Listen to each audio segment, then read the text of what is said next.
खरई काटाए में बना खरई ये पापाजी बना बेरी दाबन सेवार। खरई काटाए में बना खरई ये चाचाजी बना बेरी दाबन सेवार। ऊँचे ऊँचे माड़ो छावाई मोरो पापाजी निहू की ना पाई है दामाद।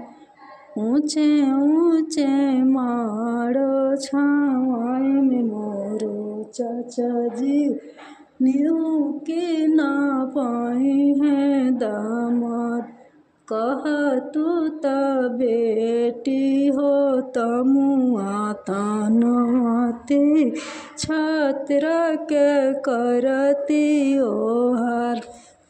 कह तू त ये बेटी तमुआ तानती छत्र के करती ओहार। काहे लाई पापाजी है तमुआ तानाएम काहे लाई छत्र ओहार। काहे लाई चाचाजी है तमुआ तानाएम काहे लाई छत्र ओहार। आजू के रतिया पापाजी रउआ मड़उआ बिहाने विदेशिया के साथ। आजू के रतिया चाचा जी रउआ मड़उआ बिहाने विदेशिया के साथ। खरई काटाए में बना खरई ये पापाजी बना बेरी दाबन सेवार।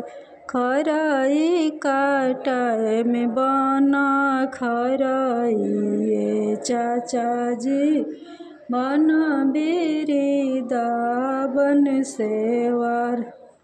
ऊँचे ऊँचे माड़ो छावाई मोरो पापाजी निहू की ना पाई है दामाद। ऊँचे ऊँचे माड़ो छावाई में मोरो चाचा जी निहू की ना पाई है दामाद। कह तू त बेटी हो तमुआ तानती छत्र के करती ओहार। कह तू त ये बेटी तमुआ तानती छत्र के करती ओहार। काहे लाई पापाजी है तमुआ तानाएम काहे लाई छत्र ओहार। काहे लाई चाचाजी है तमुआ तानाएम काहे लाई छत्र ओहार। आजू के रतिया पापाजी रउआ मड़उआ बिहाने विदेशिया के साथ। आजू के रतिया चाचा जी रउआ मड़उआ बिहाने विदेशिया के साथ।